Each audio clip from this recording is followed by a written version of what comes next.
자, 오늘 하나님 우리에게 주시는 말씀은 마가복음 11장 12절에서 14절까지의 말씀입니다. 마가복음 11장 12절에서 14절까지의 말씀입니다. 다 같이 한 목소리로 하나님이 우리에게 주시는 말씀을 합독합니다. 이튿날 그들이 베다니에서 나왔을 때에 예수께서 시장하신지라 멀리서 잎사귀 있는 한 무화과 나무를 보시고 혹 그 나무에 무엇이 있을까 하여 가셨더니 가서 보신즉 잎사귀 외에 아무것도 없더라. 이는 무화과의 때가 아님이라. 예수께서 나무에게 말씀하여 이르시되 이제부터 영원토록 사람이 내게서 열매를 따먹지 못하리라 하시니 제자들이 이를 듣더라. 아멘. 자, 오늘은 때가 있다라는 제목으로 하나님의 말씀 증거하도록 하겠습니다. 자, 제가 커피를 좋아한다는 거 아마 여러분 모두가 다 아실 겁니다. 자, 제가 커피를 좋아하기 시작한 초기에 완전히 맛있다라고 소문이 났던 커피를 선물 받았던 적이 있습니다. 자, 그 커피가 무슨 커피냐면 지금은 이게 좋은 커피가 아니라고 하는데 당시에는 최고의 커피라고 하면 루악 커피라는 이름으로 불리었습니다. 자, 이게 어떻게 만들어지냐면 인도네시아의 커피 농장에 커피가 익으면 빨간 열매가 맺히는데 그게 작은 열매입니다. 커피 열매가 새빨간 작은 열매입니다. 자, 작은 대추 같은 느낌이랄까요? 팽팽한 열매들이 우르르 맺혀 있는데 여튼 과육이 있고 그리고 그 안에 씨가 있습니다. 자, 우리가 먹는 커피콩은 그 씨앗을 빼내서 로스팅을 해서 갈아서 마시는 것이 우리가 지금 흔히 먹고 있는 커피라는 음료입니다. 자, 그런데 인도네시아의 커피 농장에는 사양 고양이라는 족제비를 닮은 고양이가 있습니다. 이놈들이 야생 고양이입니다. 자, 야생 사양 고양이가 커피 열매를 좋아해서 좋은 열매, 잘 익은 열매만 딱딱 따먹는다고 합니다. 그리고 이것을 통째로 삼키고 난 뒤에 뱃속에서 소화가 되면 마지막에 씨앗은 소화를 시키지를 못하니까 이게 응가로 다 나오게 됩니다. 자, 마치 그래서 초코바처럼 생긴 커피 씨앗의 응가가 나오게 되는 것입니다. 자, 그러니까 그렇게 나온 걸 잘 챙겨서 씻고 말리게 되면 사양 고양이 커피, 루아 커피가 된다. 요즘은 커피도 발전을 참 많이 해서 더 좋은 커피들이 많이 나왔지만 이전에는 이걸 최고의 커피, 고급 커피로 쳐주던 때가 있었습니다. 왜냐하면 그 뱃속에서 숙성이 되어서 좋은 맛과 향을 품는다라는 겁니다. 이 커피를 누가 저에게 선물해 주었습니다. 이게 비싸기도 하고 또 구하기도 어렵기 때문에 저는 그걸 아꼈습니다. 자, 그 당시쯤에 또 누군가가 저랑 같이 사역을 하던 부목사님 중에 한 분이 베트남을 다녀오면서 여기에는 이 루아 커피를 흉내를 내어서 다람쥐로 이 비슷한 커피를 만들어내거든요. 이건 가짜니까 가격도 좀 싸고 맛도 덜합니다. 자, 이것도 그 시기쯤에 제가 선물을 받았습니다. 자, 그래서 여러분 저는 이 두 개의 커피를 다 가지고 있었습니다. 자, 질문합니다. 자, 그럼 저는 먼저 무엇을 마셨겠습니까? 먼저 무엇을 마셨겠습니까? 자, 사양 고양이 커피를 마셨을까요? 다람쥐 커피를 마셨겠습니까? 사양 고양이 커피를 마신 게 아니라 다람쥐 커피를 마셨습니다. 왜입니까? 아낀다고. 예, 아낀다고. 루악은 비싸다고 아낀다고. 여러분 이건요 제가 딱 봤는데 포장부터 시작해서 완전히 달랐습니다. 자, 그래서 이건 포장도 뜯기가 좀 그러니까 좀 놔둬보자. 그래서 받은 다람쥐 커피를 먹고 그리고 제가 볶아놓은 커피를 마시고 저건 언젠가 특별한 때에 아주 우아하게 한번 마셔봐야 되겠다라고 생각을 했습니다. 자, 그런데 여러분 이러다가 어떻게 되었겠습니까? 어떻게 그렇게 잘하십니까? 자, 여러분 아끼면 뭐가 된답니까? 그게 된답니다. 자, 진짜 그게 대뿌습니다. 왜냐하면 너무 오래 놔둬버렸기 때문입니다. 자, 먹을까 말까 처음에 생각을 하다가 생각보다 오래 놔둬버려서 이게 막 2개월, 3개월이 지나버리니까 커피는 신선함이 생명이거든요. 그런데 이게 완전히 맛없는 커피가 돼버렸습니다. 자, 그래서 시간이 지나고 난 뒤에 그것을 한 잔 마시고 나서 절망했던 제 모습이 아직도 생각이 납니다. 자, 눈물을 흘리면서 먹기를 미루던 저의 모습을 회개했습니다. 자, 저는 이렇게 좋은 걸 먹어보지도 못하고 먹어야 하는 때를 놓쳐버렸습니다. 아끼다가 똥이 되어버렸습니다. 자, 그래서 여러분, 많은 사람들이 이렇게 이야기합니다. 좋은 것부터 사용해라. 귀한 거다, 비싼 거다 해서 아껴두었다가 그거 잊어버리는 수가 있다. 아차 싶어서 꺼내보면 유행도 다 지나버리고, 그리고 취향도 맛도 변해버려서 더 이상 쓰지도 먹지도 못하는 고물이 되어버릴 수 있다. 세상에 많은 것들이 그렇더라고요. 사랑하는 여러분, 저는 방금 먹을 것을 이야기했습니다. 자, 먹는 것도 때가 있다는 겁니다. 그래서 제철이 오면 제철 음식물, 과일, 생물을 많이 먹으라 이야기합니다. 여러분, 즐길 것도 할 수 있을 때 우리가 즐겨야 합니다. 부모가 자녀를 사랑하고 자녀가 부모를 사랑하고 가족들이 같이 부대끼는 것, 그렇게 사랑하는 것도 표현을 많이 해야 합니다. 못할 때가 오기 때문입니다. 여러분이 이 좋은 때를 놓치면 더 이상 할 수 없을 때가 온다. 모든 것이 그렇기에 좋은 때를 놓치면 안 됩니다. 자, 우리 다 같이 한번 고백해 볼까요? 좋은 때를 놓치면 안 된다. 시작. 좋은 때를 놓치면 안 된다. 세상의 모든 일이 그렇습니다. 하나님을 믿는 믿음도 마찬가지입니다. 우리에게 기도해야 될 때가 있고 하나님을 찬양해야 될 때가 있고 예배해야 될 때가 있습니다. 우리가 그때를 놓쳐버리면 안 된다라는 것을 우리는 흔하게 발견하는 것입니다. 자, 오늘 본문에 예수님이 베다니에서 나오십니다. 자, 오늘 본문에 이 예수님과 제자들은 베다니에서 나오시는 과정에 있습니다. 이때가 언제냐면 우리가 오늘 11장 한 부분을 읽었는데 11장 1절부터 여러분 말씀을 한번 쭉 보십시오. 이게 언제의 메시지냐면 예수님께서 나귀를 타시고 예루살렘에 입성하시는 순간, 주님이 십자가에 달려 죽으시기 일주일 전, 주님의 공생의 사역이 끝날 때쯤, 사실은 주님이 공생의 사역을 끝마치실 이 마지막 일주일에 주님의 모든 사역 메시지가 함축적으로 주님의 삶에 다 표현되어 있거든요. 그러니까 정말 중요한 주님의 십자가 사역, 그리고 그 전에 일주일간의 삶, 그것이 남아있는 이때가 바로 우리가 지금 말씀을 묵상하고 있는 이 본문의 때라는 이야기입니다. 자, 우리가 4월달에 고난주간이 찾아오면 항상 살펴보던 그 고난주간의 일정, 그 주님의 일정이 오늘 이 본문의 메시지 아닙니까? 주님이 나귀 새끼를 타시고 호산나라는 외침을 받으시면서 예루살렘 성으로 모든 백성들이 모여서 환호를 할 때에 왕으로 주님이 입성하셨습니다. 그것을 온 세상에 보이시고 알려주셨습니다. 그때가 바로 이 순간입니다. 주님의 사역의 모든 순간이 여러분 다 중요하지만 일부러 주님께서 사역의 포인트를 만드셨을 때가 몇 번 있는데, 여러분 오늘 우리가 말씀을 묵상하는 바로 이때가 주님이 사역의 포인트로 삼으신 바로 그때입니다. 자, 그러니까 지금 우리가 말씀을 묵상하고 있는 이 본문의 때는 예수님이 사역하신 다른 3년의 때보다 더 중요하다, 더 중요하지 않다, 더 중요한 때라는 이야기입니다. 11장에 나타난 이런 주님의 모습, 나귀를 타고 왕으로 예루살렘에 입성하시는 모습, 이런 모습은 제가 방금 이야기했듯이 예수님의 사역의 포인트를 만드신 순간이고, 그래서 정말 중요한 포인트적인 순간입니다. 자, 그러니 주님도 이 사역을 감당하실 때에 신경을 더 많이 쓰셨겠습니까? 덜 쓰셨겠습니까? 정말 많이 쓰셨을 겁니다. 그러니 주님은 피곤했을 것입니다. 그리고 제자들도 굉장히 피곤한 시간을 보냈을 것입니다. 자, 그래서 11절 말씀을 보면 주님이 예루살렘에 들어갔다가 성전에 들어가 모든 것을 둘러보시니 때가 이미 저물어서 제자들을 데리고 베다니로 나가십니다. 그러니까 예루살렘에 예수님이 입성하시고 난 뒤에 왕으로 환호성을 받으시고 난 뒤에 주님은 살짝 제자들과 나가셔서 이제 베다니로 가셨다라는 겁니다. 거기서 주님은 제자들과 함께 쉬기 위해 그곳으로 이동을 하신 겁니다.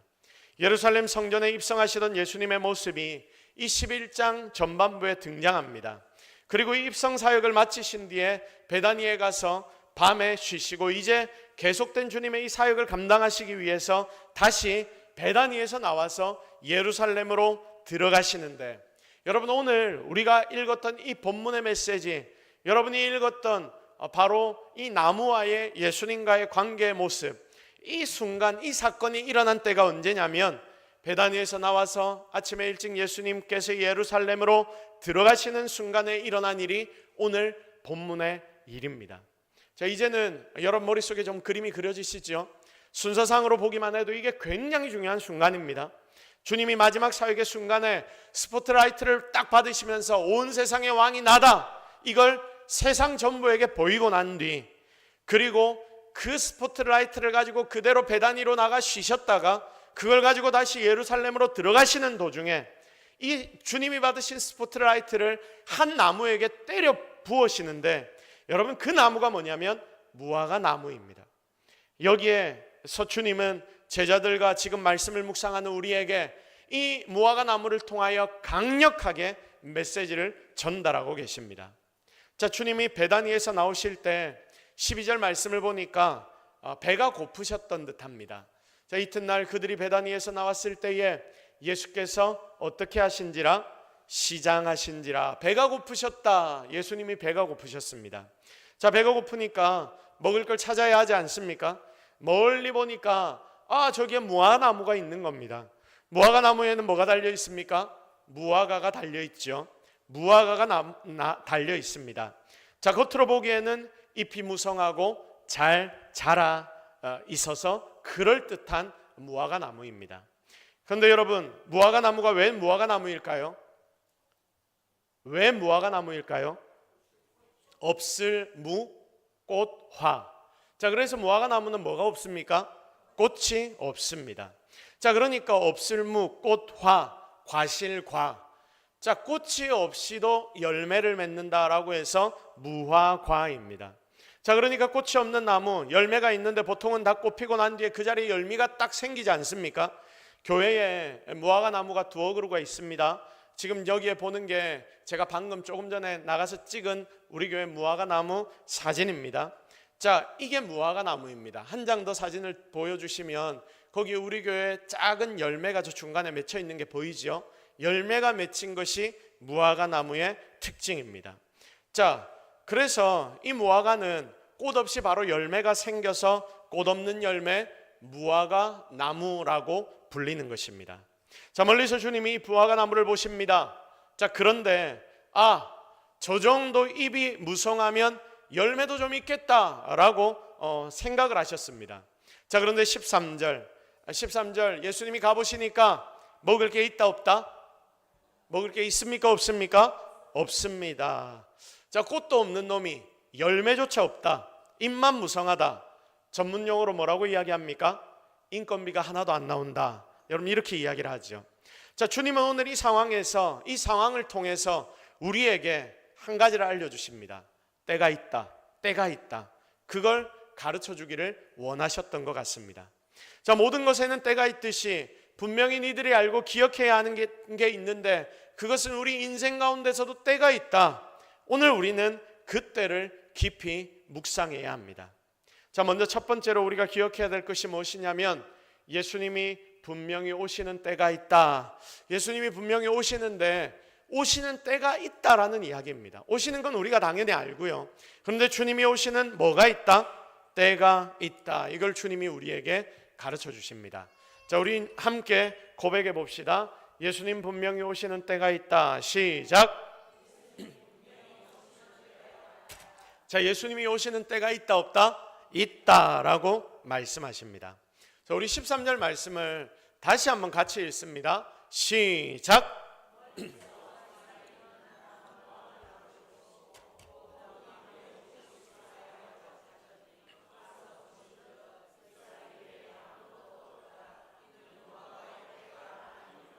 아멘. 자, 여기 좀 전에 살폈던 내용이 기록되어 있지요. 예수님 시장하셨습니다. 그럴듯한 무화과 나무를 하나 찾으셨습니다. 그리고 그것을 보고 그곳으로 다가가십니다. 가서 보신즉. 여러분 지금 주님이 가신 거예요. 자, 지금 주님이 가셨습니다. 가서 보셨습니다. 이게 중요한 포인트입니다. 자, 시장하신 예수님은 그 나무로 찾아가셨습니다. 거기서 뭐라도 있기를 원하셨습니다. 잎이 무성하니 뭔가 있는 것이 당연한 거 아닙니까? 그런데 문제는 여기서 발생합니다. 주님이 뭔가 있겠거니 하고 이 나무를 찾아갔는데 문제가 뭐냐? 거기에 뭐가 있었다 없었다? 없었다. 아무것도 없었다. 열매 하나 없었다. 가지는 뻗었습니다. 입은 무성합니다. 갖출 건 다 갖췄습니다. 여러분, 우리 교회에 작은 무화과가 있는데 그 작은 무화과에도 열매가 맺힙니다. 그런데 예수님이 이 무화과 나무를 멀리서 보시고 찾아가셨다 하니까 작은 나무가 아니었던 듯합니다. 굉장히 큰 나무, 그래서 이 나무에는 열매가 있어야 한다라고 생각해서 예수님이 가셨는데 그곳에는 열매가 하나도 없습니다. 예수님이 원하시는 열매가 하나도 없습니다. 좀 떨어져서 보니까 근사해 보이는데 가까이 가서 보니까 뭐가 다 헛방입니다. 자, 제 지인 목사님이 대학생들, 청년들을 몇을 데리고 유럽에 선교 여행을 갔답니다. 미니버스를 빌려서 선교사님들을 찾아다니는데 그 중에 스위스 쪽으로 갈 일이 생겨서 알프스 산맥을 넘어 지나갔다고 합니다. 자, 그런데 학생들이 알프스 산맥에 펼쳐져 있는 그 절경을 보고 한동안 입을 다물지 못했다고 합니다. 달력 같은 데나 볼 수 있는 그 아름다운 사진 속의 풍경이 지금 눈앞에 펼쳐 있는 것입니다. 모두 넋을 잃고 그 경치를 한참 바라봤답니다. 자, 그러면서 중간중간에 여러분 그림에서도 봤듯이 중간중간에 그 설경에 집들이 하나 두 개 있는 건 여러분 보셨지 않습니까? 자, 그래서 그 집을 보면서 이런 생각을 했답니다. 이곳에 사는 사람들은 참 행복하겠구나. 저런 집에 하루라도 살아봤으면 좋겠다. 자, 그런데 거기에 사역하는 선교사님을 만났는데 진짜 그 지역의 한 분이 집을 내주면서 거기에 가정집에 잘 수 있는 환경이 되는 집이 한 군데가 있었다라고 합니다. 한국 여성과 결혼했던 스위스 사람의 집이었습니다. 여러분, 얼마나 기대했겠습니까? 달력 속에서나 보던 그 집에서 하룻밤 자게 되었구나. 한 7, 8명의 청년들이 너무나 기대하여 설레임으로 그 집에 들어갔는데 여러분, 실제 달력에서 본 것과 그곳은 너무나 차이가 났다고 합니다. 자, 멀리서 보는 것과 안에서 보는 것이 너무나 달랐다는 것이죠. 그림에서나 볼 수 있을 것 같은 그 집의 외부, 그런데 그 집의 내부에 들어가 보니까 춥기는 또 너무나 춥고, 그리고 한국 집들보다 더 지저분하고 또 환경 친화적으로 지어져서 밖은 추워서 벌레가 없는 것 같은데 이 집 안으로 벌레가 다 들어와 있는 것처럼 그 집에는 벌레가 너무나 많았고, 그래서 굉장히 실망을 했다. 아니, 하루쯤은 자볼만 합니다 라는 이야기를 들었습니다. 여러분, 우리가 세상을 살면서 깨닫는 지혜 중에 하나가 이것 아닙니까? 세상의 것들 겉으로 보기에는 다 괜찮아 보여도 실제로 깊이 들어가 보면 다 그게 그거더라.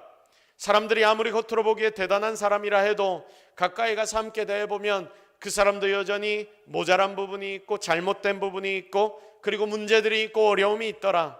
다들 밥 세 끼 먹고 사는 인간이더라. 여러분이 이런 걸 깨닫지 않습니까?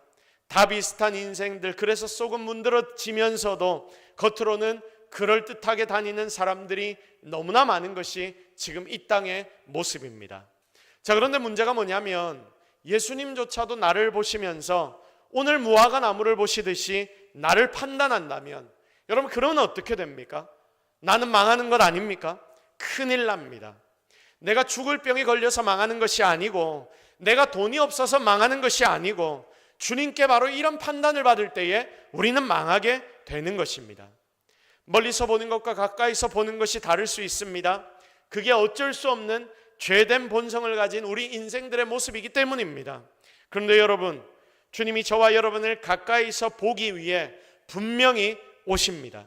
멀리서 보시다가 주님이 가까이서 나를 보시기 위해 오시는 때가 있을 거다, 그 말입니다. 그래서 여러분, 주님이 가까이 오시는 그 순간에는 우리가 그러고 있으면 됩니까? 안 됩니까? 안 됩니다. 그런 모습을 우리가 주님 앞에 보이면 안 됩니다.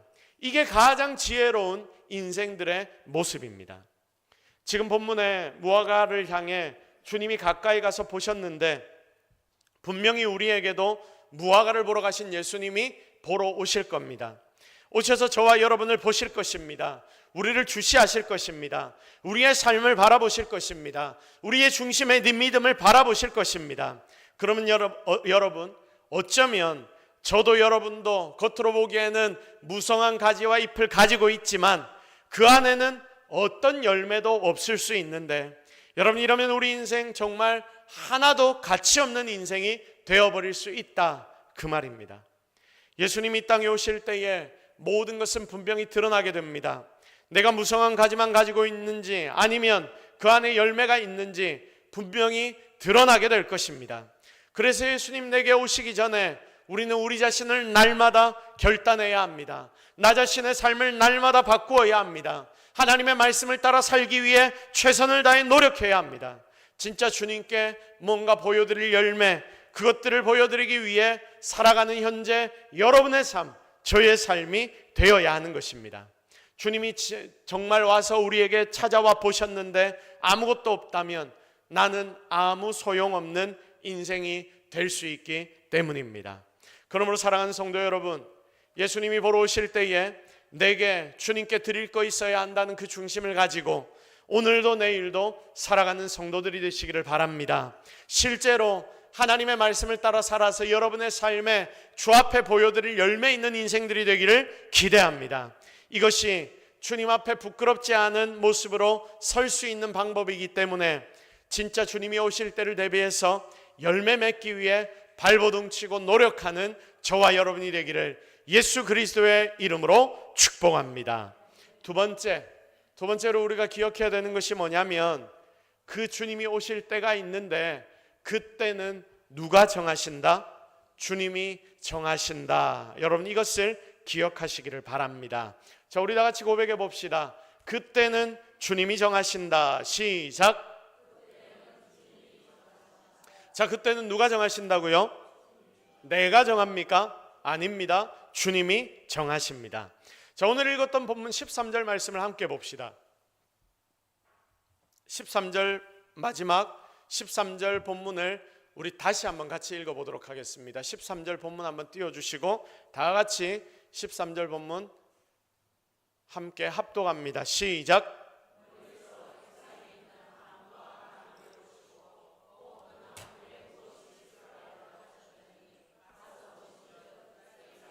아무것도 없더라.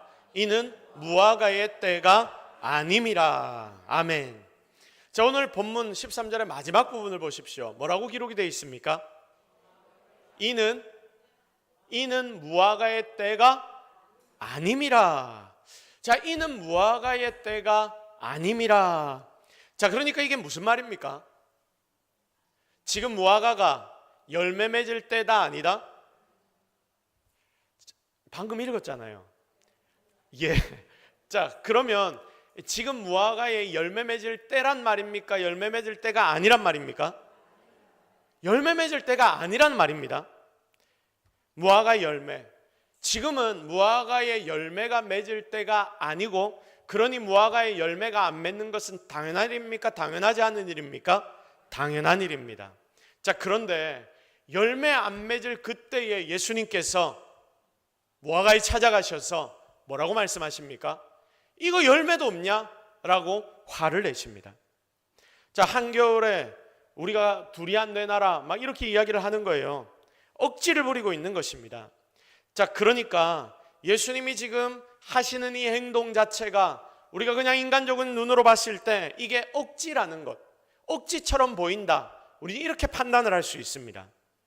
예수님의 말씀이 지금 억지다, 이걸 이 본문은 우리에게 가르쳐주기 위해서 13절의 마지막에 지금 무화과 나무의 때가 아니다라는 것을 기록해 놓은 것입니다.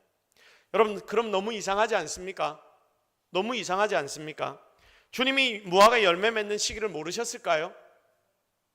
주님이 그곳에, 그 이스라엘에는 무화과 열매가 너무나 많고 무화과 나무가 너무나 많은 곳인데 그곳에서 무화과 열매가 언제 맺히는지를 주님이 모르셨겠습니까? 아실 거예요. 사과가 언제 나오는지, 배가 언제 나오는지, 제주도의 귤이 언제 나오는지 우리 다 압니다. 30살이 되면 누구나 다 압니다. 여러분, 예수님도 이 무화과 열매 맺는 때를 너무나 잘 아셨습니다. 자, 몰라서 열심히 무화과 나무를 쫓아갔다가 열매가 없으니까, 열매 없는 게 실은 당연한 일인데 이 당연한 상황 보고 괜히 열받아서 무화과를 말려 죽이시거든요. 여러분, 예수님이 그렇게 일부러 행동하신 겁니까? 주님 그런 유치한 분 아니십니다. 이렇게 하신 예수님의 이유가 있다라는 말입니다. 주님은 모든 걸 다 아시면서 당시 제자들에게 무언가를 알려주시려고, 그리고 지금 말씀을 묵상하는 우리에게도 주님이 뭔가를 가르쳐 주시려고 지금 이 상황을, 이 사건을 일으키고 계시는 겁니다. 자, 잘 보십시오. 세상이 당연하다고 말하는 게 뭐냐면 자연법칙입니다. 여러분, 이거 아닙니까? 물은 위에서부터 아래로 흐른다. 시간이 흐르면 낡고, 그리고 하나하나 무너지는 것이 인생이다. 그리고 사람들이 시간이 지나 나이가 들면 결국 우리는 한 길로 가게 된다. 여러분, 이것들은 이 세상에서 지금 우리가 당연하다 생각하고 있는 자연의 법칙들입니다. 무화과 때, 무화과가 열매 맺는 때에 무화과는 열매를 맺는다. 여러분, 이것이 자연 법칙이라니까요. 그런데 여러분, 오늘 예수님은 이게 중요한 게 아니라는 사실을 우리에게 알려주십니다. 니들이 생각하고 사는 이 땅에서 니들이 옳다 하고 그거 가지고 기준을 삼고 살아가고 있는데, 그게 전부 다 옳다라고 이렇게 말하고 다니면 안 된다. 그것보다 더 중요한 게 너희들에게는 있다. 너희 믿는 자들에게는 진정한 진리가 따로 있다는 것을 우리에게 예수님이 가르쳐 주시는 겁니다. 이 모든 기준은 세상이 아니라, 너희들의 생각이 아니라, 너희들의 감정이 아니라 무엇이다? 바로 예수 그리스도다. 하나님의 말씀이다. 하나님의 말씀이 모든 것의 기준이 되어야 하고 예수 그리스도가 기준이 되어야 한다라는 것을 주님은 우리에게 가르쳐 주십니다. 자, 내가 그때라 말하면 그때인 거다 이거지요. 무화과 열매 때가 아닌 것 같아도 내가 기라 하면 긴 거야. 여러분, 이게 바로 주님이 오늘 우리에게 주시는 음성입니다. 여러분, 주님은 죽은 자를 살리신 분이십니다. 주님은 모든 아픈 자를 치유하신 분이십니다. 주님은 귀신 들린 자들을 쫓아보내신 분이십니다. 세상의 법칙은 무엇입니까? 아프면 시간이 지나 내가 처리할 수 없는 병이라면 결국 죽음을 향해 가는 것 아닙니까? 그런데 주님은 이 세상의 법칙을 바꾸어 뒤집어 엎어버리십니다. 모든 인생들은 한 번 죽으면 그 뒤에 살아날 수 없지만 주님은 그 죽은 자까지도 살리신 분이십니다. 그분이 예수 그리스도십니다. 그래서 주님이 오늘 우리에게 하시는 말씀이 뭐냐면, 세상의 법칙, 너희들이 믿지 않을 때 그 세상의 법칙을 따라 살아가는 것이 당연한 일이겠지만 나는 그 세상의 법칙까지도 완전히 뒤집어 엎는 자이다. 왜 주님이 지금 이 시간 이걸 말씀하시냐면, 결국 십자가에서 죽으셨다가 주님이 사흘 만에 어떻게 되십니까? 부활하시니까. 나는 이 세상의 모든 법칙을 다 뒤집어 엎고 너희들까지도 완전히 살릴 자가 바로 나야. 이걸 주님이 우리에게 알려주시는 겁니다. 자, 그래서 우리는 여기에서 깨달아야 하는 것이 뭐냐면, 주님이 우리에게 이것을 알려주실 때에 주님이 말씀하시면 그 주님의 말씀의 때가 진짜다라는 것을 우리는 기억해야 합니다. 이해가 되시죠? 그래서 너희들은 철저하게 무엇만 바라보고 살아가야 한다는 말입니까? 주님만 바라보고 살아야 한다. 나만 바라보고 나만 신뢰해라. 주님의 뜻대로, 주님의 말씀하신 대로 믿고 따라 사는 것이 너희들이 승리할 수 있는 삶이고 진정한 삶이 될 것이다. 바로 이 말씀을 오늘 우리에게 주님이 주시는 겁니다. 그래서 결국 주님이 열매 맺으라고 하면 우리는 뭐 하면 됩니까? 열매 맺으면 됩니다. 주님이 우리에게 열매 맺으라면 열매 맺으면 되는 거고요. 주님이 열매 맺을 때가 아니라고 말씀하시면 열매 안 맺으면 됩니다. 여기에 우리는 보통 어떻게 행동하냐면, 주님, 근데 제 생각에는요, 세상을 보니까요, 우리는 이렇게 이야기들을 계속합니다.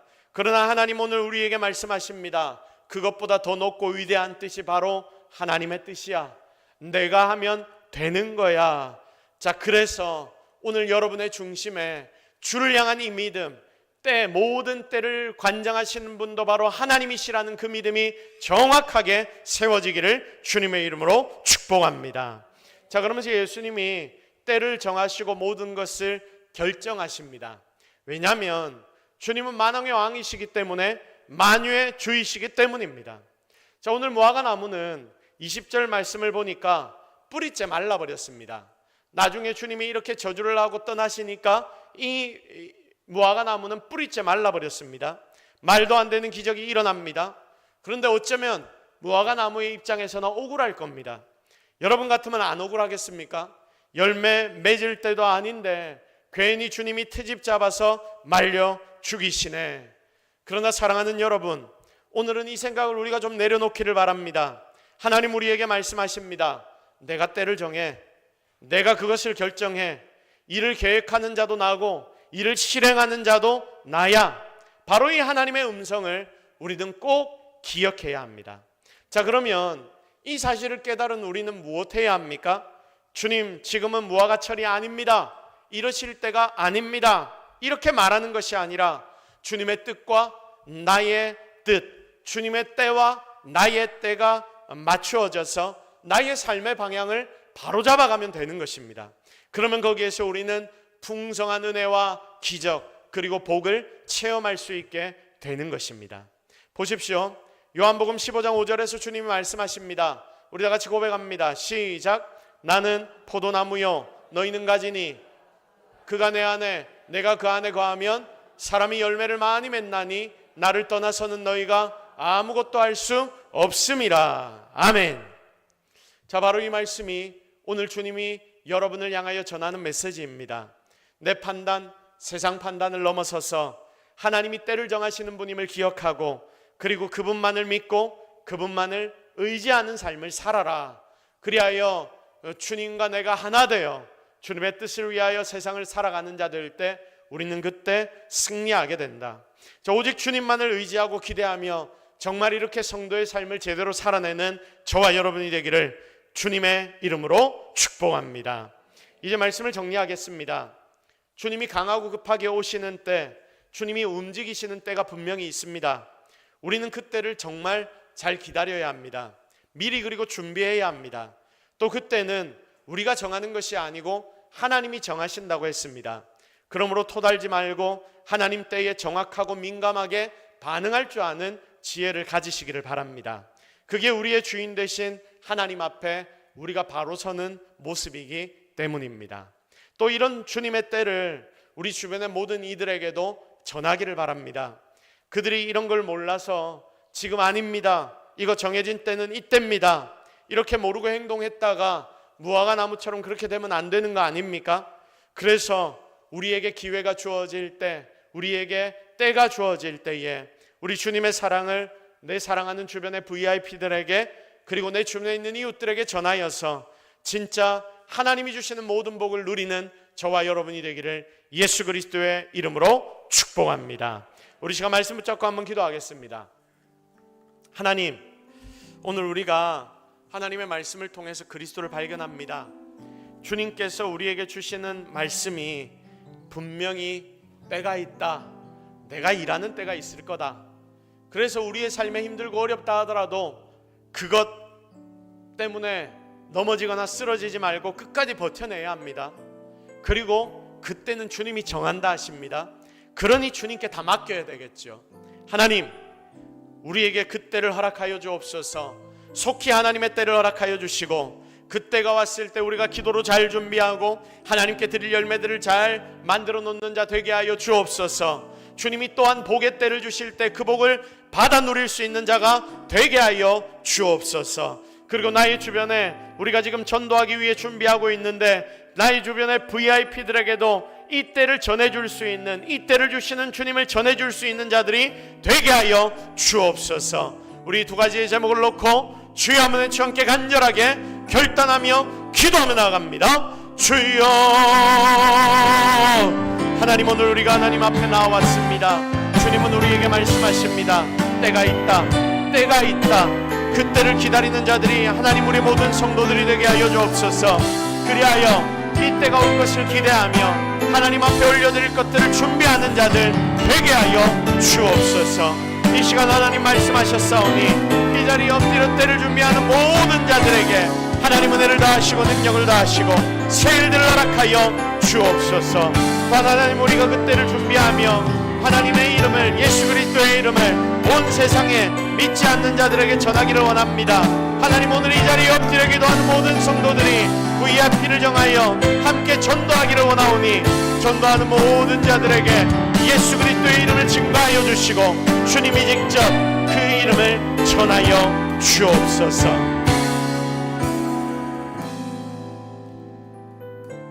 하나님, 오늘 우리가 하나님 앞에 나왔습니다.